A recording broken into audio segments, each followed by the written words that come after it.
Aleluia. A paz do Senhor, igreja. Paz do Senhor, igreja. Lucas 19. Enquanto você abre a Bíblia, eu vou dar uma golada na água de coco aqui, ó. Agora é sem inveja, hein? Teve uma vez que eu falei isso aqui, muito tempo gravando. Esse vídeo foi compartilhado, não sei quantas mil visualizações. Irmãos, quem está feliz com Jesus, diga glória a Deus. Louvado seja Deus. Vamos lá, Lucas 19. Na semana passada, nós falamos que nós vamos pregar uma série de mensagens sobre o Deus que propõe. E até o final, permitindo Deus, eu quero falar sobre 4 propostas de Deus para o homem. E hoje nós vamos falar a primeira, né? Mais uma vez, eu agradeço muito ao convite, pastora Ângela e toda a equipe. Deus abençoe muito, me sinto muito honrado e abençoado de estar com os irmãos. E eu sei que lá onde nós somos pastores, a pastora França está lá com toda a equipe, que é culto lá também. Então, trago um abraço de todo o Ministério Moriá, matriz e congregações da Escola Centro Educacional Moriá, que está uma bênção esse ano. Deus abençoe a todos, amém? Quem achou Lucas 19, versículo de número 1. E tendo Jesus entrado em Jericó, ia passando. E eis que havia ali um homem chamado Zaqueu. Era este um dos principais dos publicanos, e era o quê? Rico. E procurava ver quem era Jesus, mas não podia por causa da multidão, pois era de pequena estatura. Correndo adiante, subiu numa figueira brava para ver porque havia de passar. E chegou àquele lugar, olhando para cima, viu e disse-lhes, Zaqueu, desce depressa, porque hoje me convém pousar em sua casa. E apressando-se, desceu e o recebeu alegremente. Vendo isto, murmuravam, dizendo que entra para ser hóspede de um homem pecador. E levantando-se Zaqueu, disse ao Senhor, Senhor, eis que eu dou aos pobres metade dos meus bens, e se em alguma coisa tenho defraudado alguém, o restituo quadruplicadamente. E disse-lhe Jesus, hoje veio a salvação a esta casa, pois também és filho de Abraão, porque o Filho do Homem veio buscar e salvar o que se havia perdido. Versículo 10, leia comigo. 1, 2, 3. Porque o Filho do Homem veio para buscar, salvar o que se havia... Senta com a sua Bíblia aberta, por favor. Eu preparei uns slides para ficar bem legal, né? Como eu prego lá na matriz, lá onde nós somos pastores. Se puder colocar no telão as 4 propostas de Deus para o homem. Meus amados irmãos, a pergunta que eu quero fazer para toda a igreja é o seguinte: a Bíblia vai destacar que Zaqueu era de qual condição financeira? Rico. Eu não sei se você já teve a oportunidade de dar presente para quem é rico. Se não teve, pode procurar a pastora Ângela e tentar dar um presente para ela. Para você ter. Já viu a dificuldade que você tem para presentear alguém que é rico? Já viu? Tá todo mundo falando aqui, ó. Você que é. Aí o que me chama a atenção nesse texto, que Zaqueu era rico. E aí Jesus vai dizer para Zaqueu o seguinte, ó, eu vou entrar na sua casa hoje. E normalmente, igreja, quando a gente entra na casa de alguém que tem tudo e tem dinheiro para comprar tudo, o que a gente vai acrescentar na casa dessa pessoa? Jesus vai dizer assim, olha, hoje veio para a tua casa uma coisa que o teu cartão Black não consegue comprar. Hoje vai entrar na sua casa uma coisa que todas as milhas aéreas que você tem não é capaz de te levar. Hoje vai entrar na sua casa, Zaqueu, uma coisa que nem no iFood você consegue comprar. Hoje na tua casa vai entrar um negócio, né, uma situação que com toda a sua riqueza, seus contatos, seu conhecimento, expertise, habilidade, faculdades mentais, suas premiações, suas curtidas e likes não podem comprar. O quê? A salvação. Hoje vai chegar a salvação na sua casa, Zaqueu. Irmãos, eu creio no Jesus que prospera. Alguém além de mim? Eu creio no Jesus que dá carro sim. Alguém além de mim? Mas se a gente resumir Jesus em alguém que dá carro, Jesus vai ser igual a raspadinha para alguns. Raspou e ganha um carro. Legal. Não a gente. Lá fora. Se eu reduzir Jesus como alguém que dá casamento, eu estou resumindo Jesus como alguns santos de igreja católica que existe por aí. Eu não posso resumir Jesus naquele que dá coisas materiais apenas. Ele dá, abençoa, tem diversas promessas na Bíblia, mas tem uma coisa que está para além da nossa condição financeira. Tem uma coisa que está para além daquilo que a gente pode ter ou não ter. Para além do seu iPhone ultramoderno, que eu nem sei a numeração mais, parei no 12. Pode ser que você esteja aqui nessa noite e olhando para quem está do seu lado. Poxa, eu cheguei aqui de bicicleta, fulano chegou num carrão. Jesus pode dar para a gente muito além do que coisas materiais. E hoje eu quero falar de nós vamos falar ao longo desse mês, 4 propostas de Deus para o homem. E hoje eu quero falar de um Deus, passa o slide por favor, meu amigo, de um Deus sendo onipotente, onisciente, que nos propõe. E eu quero falar do quê, pastor? Eu quero falar de um Deus que nos propõe salvação. Só que hoje eu quero trabalhar com a igreja pelo menos os 4 elementos que existem na palavra salvação. Porque você é salvo, sou. Tem muita gente que banaliza a palavra salvação. Como se a salvação fosse uma coisa assim, tá, acabou. Se eu dissesse para você nessa noite que eu acabei de ser atropelado por uma carreta, quem acreditaria em mim? Ninguém. Porque alguém que foi atropelado por uma carreta sofre mudanças profundas na sua vida. Uma vez eu fui convidado para pregar numa vigília e um amigo me levou de moto. Caímos de moto lá na posse. Me ralei todo terno, todo rasgado. Cheguei para pregar na vigília todo rasgado, irmão. E aí todo mundo olhou para mim. Primeira coisa que eu falei no microfone, eu quero pedir perdão aos irmãos. Não tem como eu trocar de roupa. Eu sou o pregador da noite, vou pregar assim que eu acabei de cair de moto. Agora, se eu dissesse para você que eu fui atropelado por um caminhão, tu não acreditaria. Sabe por quê, irmãos? Quem é atropelado por um caminhão, muda, quebra tudo. A salvação é uma jamanta, é uma carreta da maior que existe, que quando pega um ser humano de verdade, é impossível que esse ser humano saia ileso. A salvação é como um rio que você mergulha e é impossível mergulhar e sair seco. A salvação é exatamente isso à luz da Bíblia. É a maior e mais profunda e mais poderosa proposta de Deus para o homem. Tu está aí para dar um glória? Passa o slide, meu irmão. Na Bíblia há muito mais do que 4 propostas. Porém, nós vamos trabalhar apenas 4 propostas ao longo dessas quartas-feiras que a gente vai trabalhar aqui. Pode passar o slide, por favor. A principal proposta, qual é a igreja? Lê comigo no telão. Pode passar, irmão. Já estou lá no 4º slide. A principal proposta é a salvação eterna. Sempre que eu pedir para passar, tu pode passar, tá, irmão? Pode passar. Passa para mim. Isso. A principal proposta de Deus para o homem é a salvação eterna. Antes de eu falar dos elementos da salvação, a pergunta é: como eu faço para ter salvação? Primeira coisa, pode passar, meu irmão. Sempre que eu pedir para passar, tu pode passar. Primeira coisa, igreja, a salvação não é por mérito, e sim pela... Essa referência você pode colocar no telão também, por favor, que a gente vai ler. A salvação não se compra, a salvação não se merece. A salvação não é bater no peito e dizer eu sou salvo porque eu tenho uma covinha na bochecha. Eu sou salvo porque minha mãe orou muito pela minha vida e a oração da minha mãe me salvou. A gente tem que tomar muito cuidado com algumas expressões e pensamentos que a gente tem. A salvação não é, olha para cá, por mérito. A salvação é pela graça. Repita bem forte para ficar claro, a salvação é pela graça. O que diz o texto na Bíblia? Efésios 2, do 8 ao 9. Lê comigo, está no telão. Porque pela graça sois salvos por meio da fé. Isso não vem de vós, é dom de Deus. Versículo de número 9. Não vem das obras para que ninguém... Então a principal proposta de Deus para o homem está nele mesmo.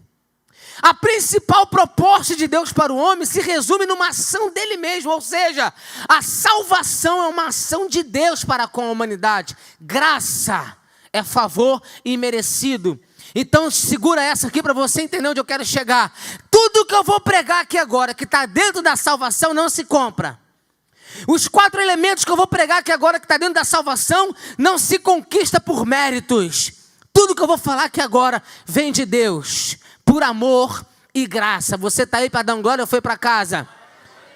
Então, segura o coração, aperta o cinto para a gente poder aprender um pouco mais. Pode passar os slides, por favor, para a gente poder aprender. A salvação é um ato de Deus para com o homem com diversos efeitos. Eu vou ter que me alinhar com o meu irmão lá. Acabei de ler o slide, meu irmão. Passa só quando eu pedir, tá bom? A salvação é um ato de Deus para com o homem com diversos efeitos. Volta filho. Vamos chegar lá. Até o final desse mês a gente vai chegar lá. Só passa quando eu pedir, tá bom? É porque lá na igreja que eu sou pastor tem um controlezinho. Então, volto, boto o LED.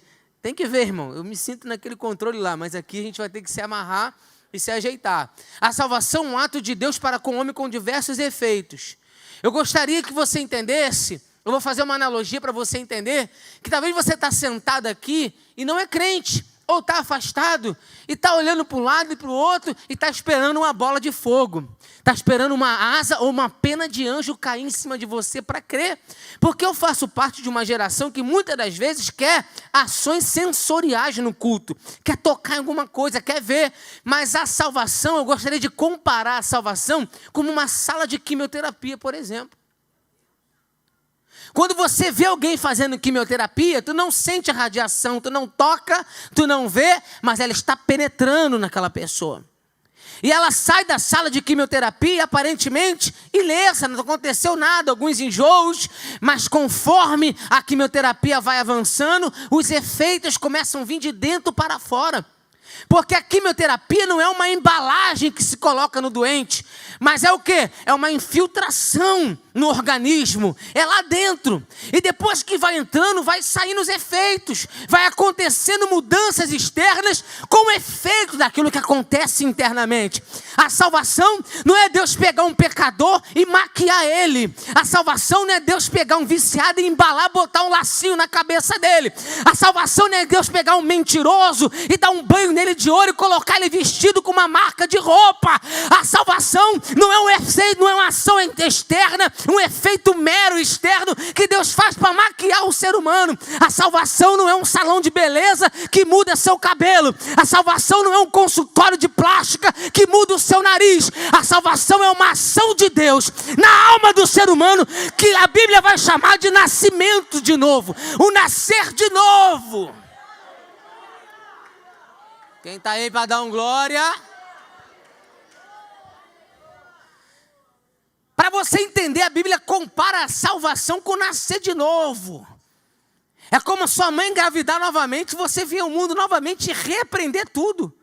A salvação é uma reabilitação. Aprender a falar, aprender a se portar, aprender como agir, aprender a cultura, aprender os valores do reino, aprender a ética do reino. A salvação, irmãos, é um casulo que o ser humano entra e se transforma no Espírito Santo. Está entendendo até aqui? Dá glória a Deus. A salvação é comparada na Bíblia, muito mais que uma reforma, muito mais que uma cirurgia, muito mais que um reparo. A salvação comparada na Bíblia como nascer de novo. Posso fazer uma pergunta para você? Tu está aí ou foi para casa? Se Deus te desse a chance de voltar 5 anos só na sua vida, quem voltaria? Vou te dar 5 anos atrás para você fazer novas escolhas. Quem voltaria? O Espírito Santo está te dando a chance de nascer de novo. Tu está entendendo esse mistério? Diga glória a Deus. Então vamos agora sim você passa o slide, eu quero falar sobre os 3 elementos que compõem a salvação. E o 4º a gente vai fechar depois, tá bom? Não podemos banalizar a salvação, irmãos. Primeira coisa que está dentro do pacotinho da salvação. Dentro do pacotinho da salvação. É o que, pastor? Pode passar o slide, por favor? Perdão. Ah, tem pouca gente para dar glória, hein? O perdão está dentro do pacotinho da salvação. O perdão de Deus, embora seja glorioso, ele é condicional. Como assim, pastor? Presta bem atenção no que eu vou te ensinar. Antes de eu explicar a condicionalidade, eu quero falar 3 características do perdão de Deus para você dar glória a Deus. 3. Primeira característica está no Salmo 86, versículo 5. Primeira característica do perdão de Deus está no Salmo 86, versículo de número 5. Pode botar no telão, por favor, que a igreja vai ler comigo. É a primeira característica do perdão que eu quero trabalhar com os irmãos. Lê comigo, igreja. 1, 2, 3. Pois tu, Senhor, és bom e pronto a perdoar e abundante benignidade para com todos que te... Primeira característica do perdão de Deus, ele está pronto para perdoar. Tem casado aqui? Tem, né? Então olha só o exemplo que eu vou te dar. Já viu, irmão? Fala com os irmãos. Que tu tem que pedir perdão à tua esposa por alguma coisa, mas tu olha e fala, ih, não é a hora. Porque a gente, para pedir perdão para alguém, a gente tem que, né? Tem que ver se dá para... se eu pedir perdão agora, vai piorar. Pastor veio lá de Mesquita jogar contenda aqui na minha... Não, calma, é verdade. Tem hora que para você pedir perdão para alguém, você precisa de circunstância. Você precisa de ambiente. Você precisa de predisposição da pessoa. Agora a Bíblia diz que Deus está pronto em perdoar. Ah, tu não entendeu esse mistério? Tem filho aqui, filho? Só o filho dá glória a Deus, filho. Tu tem que pedir perdão à tua mãe às vezes, mas quando tu olha para ela, do jeito que ela acordou, hoje não dá, se eu pedir perdão vai ficar pior para mim. Imagine se você chegasse num culto como esse, precisando de perdão de Deus, mas sente que o Espírito Santo está meio, né? E hoje não vou conseguir ser perdoado por ele, que ele não está bem. Imagina a gente chegar num culto como esse e a pastora Ângela dá a notícia: pessoal, hoje o Espírito Santo não veio para o culto porque ele não está bem. Irmão, para pensar no que eu estou te falando. Já parou para pensar, você no último minuto da sua vida, tu vai pedir perdão a ele, ele vai falar, ih, está viajando. O salmista vai dizer, tu és tão maravilhoso que é pronto em perdoar. O perdão do homem eu preciso de tempo, circunstância favorável, disponibilidade, predisposição. Mas nessa noite Deus está olhando para mim, para você e está falando, eu estou pronto em perdoar você. Tu não está aí não, tu foi para casa. A teologia me ensinou que 2 coisas de Deus, 2 miras de Deus está sobre minha vida. A ira e o perdão. A ira de Deus porque eu sou pecador. E o perdão de Deus por causa da cruz de Jesus Cristo. Aí eu te pergunto, qual tiro tu quer tomar nessa noite? O da ira ou do perdão? E aí, irmãos, Deus está pronto em perdoar. Agora, você já recebeu o perdão de alguém, mas toda hora essa pessoa, mesmo que te perdoou, joga na tua cara o que tu fez? O que é isso, pastor? É um perdão meia boca? Já recebeu? Segunda característica do perdão de Deus está em Isaías 43, 25. Olha que coisa linda. A primeira coisa é que ele está pronto em perdoar. A segunda coisa está em Isaías 43, 25. A Bíblia vai dizer, Deus vai nos perdoar. Põe o texto no telão, tá, meu irmão? Se você puder. Deus vai nos perdoar e do nosso passado, do nosso pecado, Ele não vai se lembrar. Eu estou falando de um Deus onisciente que está falando, eu faço questão de não me lembrar. Ah, tu não está aí não, igreja, não é possível. Eu mesmo sou o Senhor que apago as tuas transgressões por amor de mim e dos teus pecados não me lembro mais. Está tudo dentro do pacotinho da salvação, irmão. Tu não está aí não, tu foi para casa. Eu estou falando, além de estar pronto em te perdoar, eu estou pronto em zerar a sua ficha. Você já recebeu o perdão de alguém, mas perdeu a convivência com essa pessoa? Você já recebeu o perdão de alguém, mas percebeu que ficou distante o convívio? Deus está dizendo, eu perdoo, esqueço. E a terceira característica do perdão de Deus, remidor. Efésios capítulo 1, versículo 7. Só esse versículo, só para a gente poder entender. Efésios capítulo 1, versículo 7, tem uma outra característica do perdão de Deus que está dentro da proposta da salvação. Você vai ler comigo, está no telão, 1, 2, 3. Em quem temos a redenção pelo seu sangue, a remissão das ofensas segundo as riquezas da sua... A palavra redentor significa aquele que repara, aquele que resgata, aquele que reabilita. Então, o perdão de Deus que está dentro da proposta da salvação, igreja, Ele é pronto em nos perdoar, não lembra do que fizemos, ainda traz a gente para perto para reparar, reabilitar, nos ensinar a viver. Tem glória a Deus na sua boca, não tem? Eu sei que tem. Só que o perdão de Deus, embora seja tudo isso que eu estou falando, glorioso, etc e tal, ele é condicional. Em que aspecto, pastor Paulo? Existe pecado que é imperdoável, você sabe? E quando você não perdoa, você não pode ser perdoado. Quem jogaria fora essa grandeza inteira porque insiste em não perdoar? Eu li uma vez uma frase que me marcou muito. A casa, o lar, irmãos, há uma diferença de casa e lar. Casa são móveis. Casa é a TV de 85 polegadas que você tem na sua sala. Casa é aquele aparelhinho que você chama de Alexa na sua sala. Casa é aquele sofá que você tem na sua sala, que quando você deita parece que ele te engole porque é maior do que a quantidade de gente que tem lá.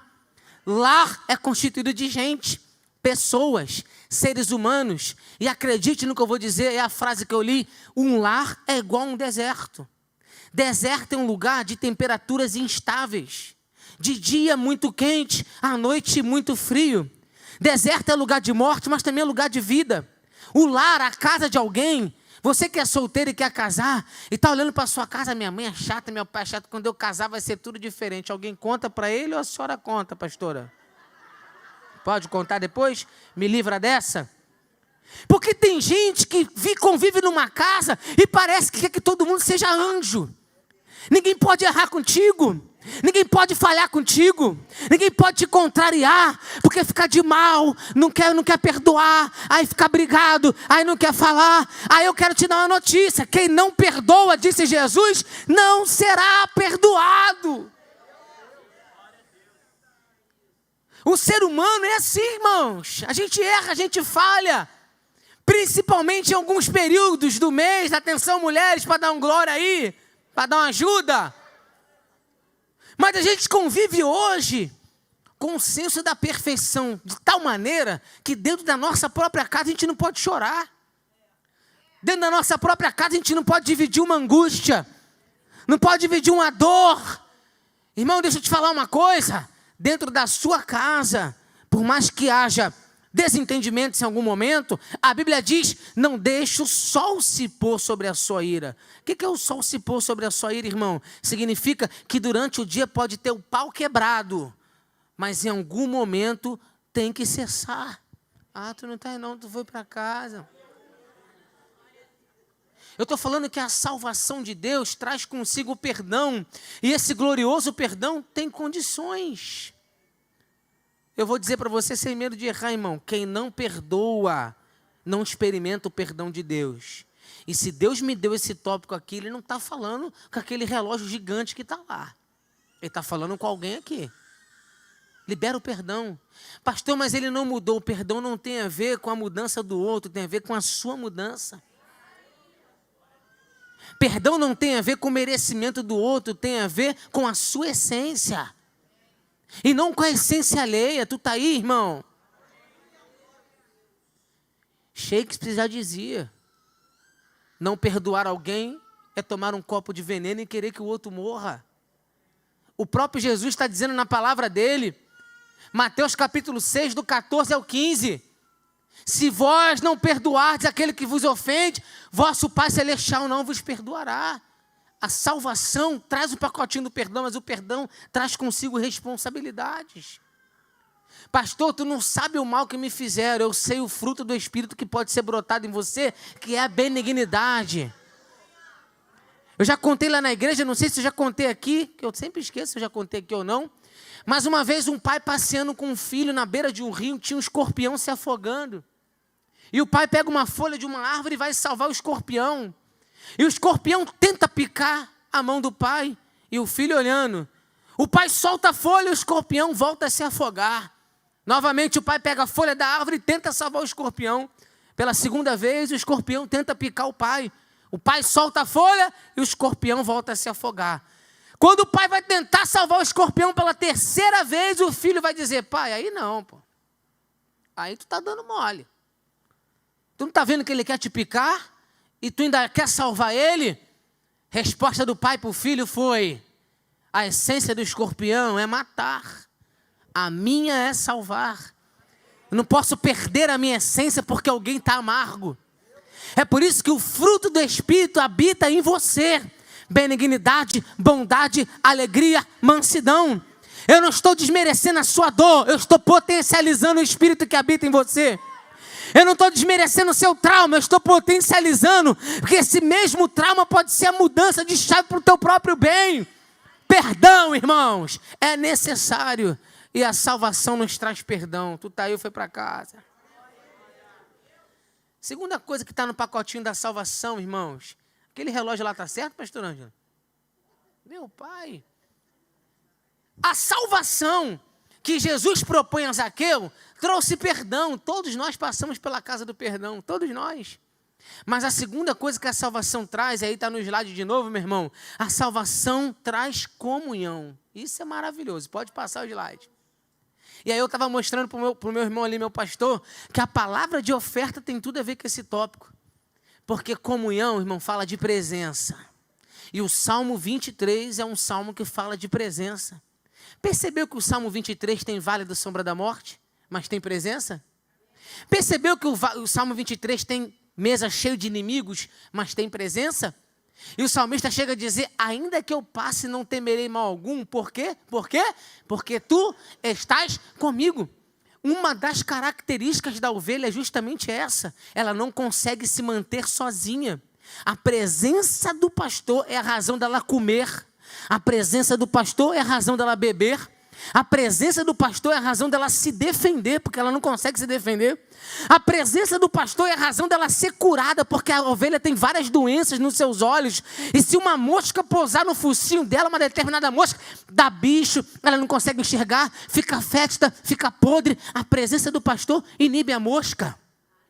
A presença do pastor inibe o lobo.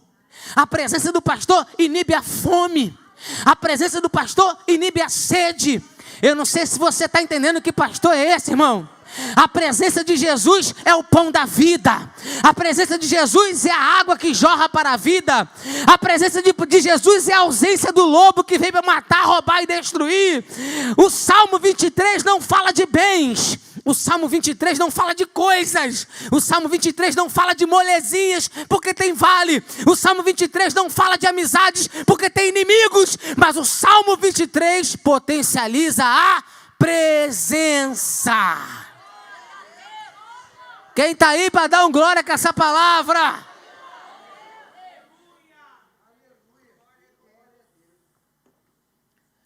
Você lembra que eu disse que a palavra redenção significa reparo, trazer para perto, reabilitar? A comunhão com Deus, a presença de Deus na nossa vida, é que traz a redenção. Irmãos, eu vou te falar uma coisa aqui que coisas que o pastor vive. Pastor vive, né? Uma irmã lá da igreja estava com câncer e aí fez tratamento e tudo mais, o filho preso. Eu vou falar até o nome dela porque é verdade. Hoje a igreja vê ela dançando lá, a gente celebra muito pela vida dela. Irmã Rose. E aí eu reuni um grupo de gente lá na igreja para visitar a irmã Rose para orar. Entrei no carro, falei com o grupo do ministério, né? Só tinha homens ali comigo. E aí eu falei com eles, vamos subir. A irmã está com certeza muito abalada por toda a situação. O cabelo caiu, aquilo tudo. Vamos subir, vamos orar. A gente sobe a escada, sente o cheiro do bolo. Mas peraí, bolo? Alguém está aqui para fazer o bolo para ela. Ela sabia que a gente ia visitá-la. A irmã Rose recebe a gente sem cabelo, com um sorriso no rosto. Pastor, que bom que vocês vieram, já tomamos o primeiro impacto. Que a gente esperava uma mulher caída em cima de uma cama. Daqui a pouco, a Rose começa a rir, conversar. E a gente que foi visitá-la, ficamos em silêncio, ouvindo a irmã Rose falar. Até que ela falou uma coisa que eu falei, não é possível. Ela falou, Pastor, você achou que eu estou mais gordinha?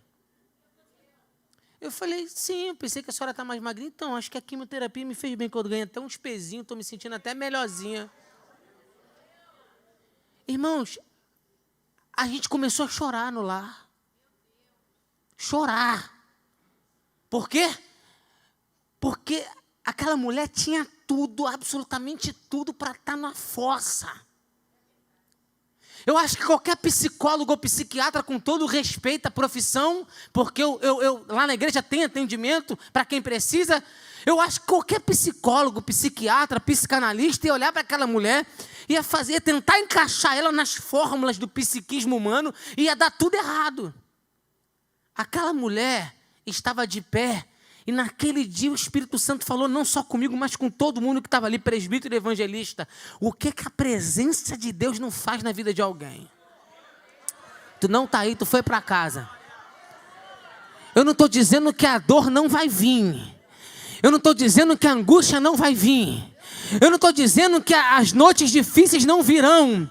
Eu não estou dizendo de forma irresponsável que Jesus vai te colocar numa bolha e agora vai ser só vitória, só aleluia, churrasco, picanha, o problema da picanha. Eu não estou dizendo isso, mas eu estou lhe garantindo e lhe afirmando por experiência própria que a presença de Deus na tua vida, meu Deus do céu, ela é capaz de fazer você suportar coisas que sem ela você não suportaria. Aí é como Davi disse, contigo eu salto muralhas, contigo eu faço proezas, contigo eu derrubo gigantes, porque essa presença é a diferença na vida do crente.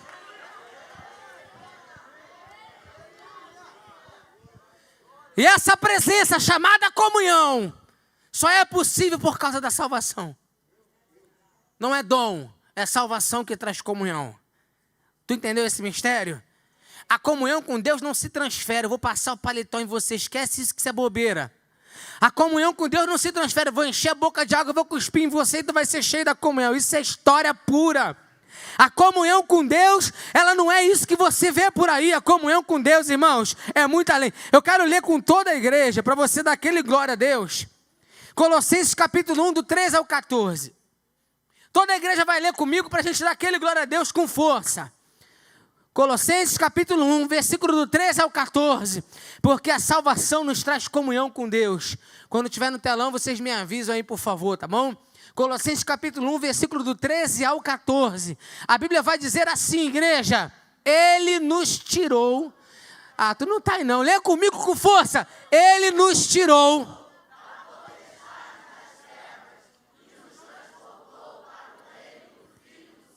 Agora o 14 para você dar aquele glória com força. Em quem nós temos a redenção pelo seu sangue, a saber...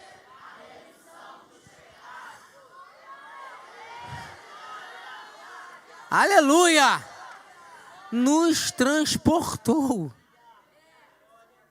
Eu vou aplicar para tu entender. Tu deu uma ligada para Jesus. Olha o exemplo que eu vou te dar. Senhor, tu deu uma ligada para Jesus através da oração. Estava lá em Fortaleza, deu uma ligada para Jesus através da oração. Senhor, eu tô me sentindo, sabe, vazio. Eu queria tanto a tua presença. Daqui a pouco, uma buzina na porta da sua casa. Um Uber Black. O que foi? É que ele mandou tirar você daqui e levar você até onde ele está. Mas eu não tenho dinheiro não, mas está pago. Mas eu vou fazer minha mala. Não, tem uma mala nova para você aqui. Mas e minhas roupas? Está tudo aqui no carro. Só entra porque você ligou para alguém que não vai te mandar um recado, vai te transportar. Ah, gente, me ajuda. Você falou com alguém que não te mandou um presente, vai levar você como presente. Você colocou o joelho no chão para alguém que não vai te mandar uma pizza, vai tirar você do buraco que você está. E detalhe, isso aqui é muito lindo. Pode ter 1000 demônios dizendo não vai sair. Ele vai botar o pé na porta e vai dizer acabou teu tempo aqui. O Uber está te esperando lá fora. Eu vou te transportar para o meu reino. Tu não está aí não, tu foi para casa. Pode Pode ter a corrente que for que ele rebenta. Pode ter o contrato que for que ele rasga. Hoje eu vou te transportar da potestade das trevas para o meu reino, diz o Senhor. Uma salvação que resgata. Uma salvação que tira você de onde você está. Quem está aí para dar glória com essa palavra? Uma salvação que te transporta. Estou falando de coisas espirituais. Tu mora na mesma casa, mas tu é outra pessoa. Mesma rua, mas você é outra pessoa. Porque a salvação tem esse impacto na nossa vida. Tu não está aí não, foi para casa, gente. Me ajuda aí. Agora segura essa frase. Tem coisas que é só a presença. Vou falar de novo. Tem coisas que é só a presença. Só comunhão com Deus. Pode fazer o que tu quiser. É a comunhão que vai te trazer a plenitude. É a comunhão que vai te deixar equilibrado. É a comunhão que vai te ensinar a como agir no momento certo, na hora certa. É a comunhão com Deus que vai te conduzir no dia a dia. É a comunhão com Deus que te dará sabedoria. É a comunhão com Deus que te trará as bênçãos. Você não vai precisar correr atrás delas, elas vão te alcançar. É a comunhão com Deus que trará para a sua vida a paz que excede todo entendimento. É a comunhão com Deus que muda a nossa história, meu irmão. Acredite no que eu estou pregando, porque eu sei o que eu estou te falando. A comunhão com Deus é capaz de mudar tudo na tua vida, absolutamente tudo. Absolutamente tudo é a comunhão com Deus. Domingo agora nós batizamos um senhor de 81 anos na igreja. Só que eu conheci esse senhor, esposa dele já nas últimas, partindo para Jesus, não era crente. Pregamos a palavra para a esposa, ela aceita Jesus e no leito mesmo eu batizo ela, que os irmãos estavam lá. E aí, desde aquele dia que aquela irmã entregou a vida para Jesus, Aparecida, e se batizou, aquele senhor que não era crente, dormia e acordava com aquela presença. 81 anos, história dele comigo. Cadeirante, 81 anos. Começou a ir no culto, até que entregou a vida para Jesus. E nós batizamos ele nesse domingo. Aí eu olho na piscina, um senhor de 81 anos de idade, que já viveu muita coisa na sua vida. E o Espírito Santo dá a ele a oportunidade de reviver, recomeçar na presença dele. E eu vejo um homem de 81 anos de idade com uma alegria que ele não tinha experimentado ainda na vida dele. E quando nós descemos aquele homem na piscina, no batistério, a igreja toda celebrando, eu fui para casa com aquela imagem, eu fui pensativo com aquilo que eu estava vivendo. Eu falei, meu Deus, no momento de partida ele encontra a vida. Por quê, pastor Paulo? Porque a presença de Deus, fala para o teu vizinho isso aí. Você vai dizer isso para o teu vizinho, pelo amor de Deus, me ajuda. Diga para ele assim, a presença de Deus não precisa de ambiente favorável para se manifestar. Eu estou dizendo para você que aqui agora, nesse momento, você pode ser impactado pela comunhão da presença dEle. Na sua casa, no seu quarto, na sua vida, a presença de Deus não é privilégio de alguns. A presença de Deus é acessível para cada um de nós. Comunhão. Dentro da proposta da salvação, tem a proposta da comunhão. Vocês estão entendendo até aqui? Diga glória a Deus. Agora, quando Deus está com a gente, olha como é que o negócio é uma sequência. Eu recebo a salvação, recebo o perdão, e dentro do perdão recebo a redenção, Ele me traz para perto. E agora a comunhão dEle comigo vai trazer duas coisas que só a presença dEle traz. Aí agora a gente caminha para o final. Meu Deus, o relógio já foi. Duas coisas que só a presença de Deus traz na vida do crente. A primeira delas é a autoridade. Glória a Deus. Dá glória a Deus com força aí. Autoridade para quê, pastor? Primeiro lugar, romper. Autoridade para romper. Romper com maldições hereditárias. Romper com amarras. Romper. Rapaz, eu fico vendo algumas questões. A gente cria um circo em cima da autoridade de Deus. Uma vez eu visitei um varão, tem muito tempo isso, cheguei na sala dele, pastora Ângela, tinha um buraco no meio da sala dele. E ele já estava cavando o segundo buraco. Eu falei para ele, era um diácono, varão, o que você está fazendo? Não, que revelaram para mim que enterraram, quando construíram essa casa, enterraram um trabalho dentro de um alicerce aqui. E aí revelaram para mim que eu preciso achar esse trabalho, pegar, tacar fogo e tal. Eu falei, quantas colunas tem sua sala? 4, já cavei uma, falta 3. Eu falei para ele, senta aqui no sofá, deixa eu te falar uma coisa, senta aqui. Você realmente acredita que Deus precisa que você ache o trabalho, taque fogo, para que Ele então possa fazer alguma coisa? Aí ele ficou me olhando assim. Deixa eu te fazer uma pergunta. Cadê a coluna que sustenta o sol? Cadê a coluna que sustenta a terra? Você sabia que se a terra estivesse 2 quilômetros mais próximo do sol, a gente já estava morto? Se a lua estivesse 2 quilômetros mais próximo da terra, os maremotos tinham destruído a terra? Aí ele olhando assim para mim, mas vou te falar um outro detalhe. Se o sol, a lua, Marte, Júpiter, tivesse parado, aí tu poderia falar, mas eles estão parados, por isso que eles não se chocam, mas eles não estão parados. O sistema solar está em movimento. O sol não se aproxima demais, a lua... Quem é que faz tudo girar? Você, quem? Ele olhando para mim assim, rapaz, Deus sustenta o universo pelo poder da sua palavra e precisa que você ache um trabalho, o sapo, descosture a boca do sapo, tira o chifre do boi. Me ajude a pregar, fala para o teu irmão assim, para de papagaiada, fala para ele, me ajuda. É uma só palavra, irmão. A comunhão com Deus traz tanta autoridade na vida do crente, que é uma só palavra e acabou a conversa. Eu quero profetizar isso na sua vida nessa noite, eu quero que você levante a sua mão. Quando Deus chegar, como Jesus chegou em Gadara, não tem problema, pode ser até uma legião, cai de joelho. Porque a presença dele é suficiente na vida do crente. Vou falar de novo. É por isso que o Salmo 23 vai dizer, o Senhor é meu pastor, de nada tenho falta. Por quê? Porque a presença dele é suficiente. A presença dele é suficiente. E aí eu quero terminar essa reflexão nessa noite dizendo para você, irmãos, a autoridade para romper está na presença dele na tua vida. Acesso ao mundo espiritual está na comunhão com Deus, a autoridade. Para desfazer a obra do maligno, irmão, a autoridade. Tudo isso porque Ele está na tua vida e na tua casa.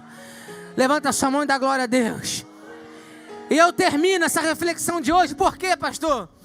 Porque a proposta da salvação traz para a gente perdão, comunhão, autoridade. E para fechar, a alegria no Espírito, que é o último slide.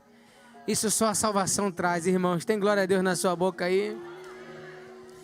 Vai ficando de pé no teu lugar.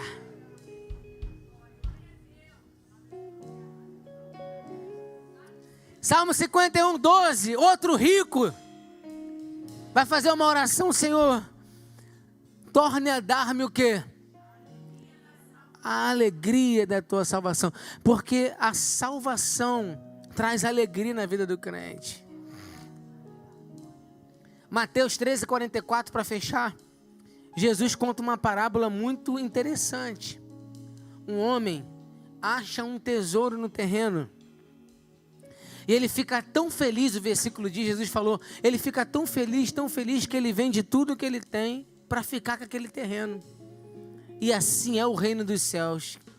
Olha lá, está lá o texto. Também o reino dos céus é semelhante a um tesouro escondido no campo, que um homem achou, escondeu, e pela alegria dele vai e vende tudo quanto tem e compra aquele campo. Qual é o cerne dessa parábola de Jesus? Um versículo só. Que o reino de Deus traz tanta alegria, tanta alegria, tanta alegria, que o camarada abre mão de tudo para ficar com a alegria daquele tesouro. E é isso que eu quero declarar sobre a vida da igreja nessa noite. O que a gente está precisando é voltar a ter a alegria do Espírito Santo na nossa vida, irmão. e não de coisas, e não de situações, e não de pessoas. A alegria do crente vai além de coisas que a gente conquista, deixa de conquistar. Oh, Espírito Santo de Deus, que a tua presença em nós gere essa alegria, esse gozo, essa satisfação. Não estou dizendo que não haverá dias de choro, mas a tua alegria sempre vai prevalecer na vida do crente, na vida daquele que crê em ti. E nós queremos profetizar, Senhor, sobre a vida da tua igreja, que a tua presença, a comunhão contigo, a salvação em Cristo, nos traga essa alegria, esta alegria de continuar de pé, esta alegria de continuar crendo, esta alegria de continuar te servindo. Oh Senhor, nos dê a alegria do teu Espírito novamente todos os dias. E eu quero terminar essa pregação, e agora eu termino mesmo fazendo a pergunta que eu não posso deixar de fazer. Quem dentre nós nessa noite entrou aqui afastado ou não é crente e hoje precisa receber essa salvação? E aí eu volto para Zaqueu. Zaqueu, ele teve uma atitude para com Jesus e Jesus para com Zaqueu posteriormente. A atitude tem que ser sua. Zaqueu subiu numa figueira, e você? Sai do teu lugar e vem aqui à frente, porque a salvação chega hoje na tua vida. A gente vai orar por você. Cadê você? O louvor vai cantar um trechinho, falta 5 minutos para acabar o culto. O louvor vai cantar um trechinho e você tem a chance de sair do teu lugar e entregar a sua vida para Jesus. E a gente vai orar por você e tu vai sair daqui com essa alegria no teu coração. Amém? Pode cantar louvor. E você tem essa oportunidade de vir. Vem, entrega a sua vida para Ele. Ele te aguarda aqui à frente. Eu não sou da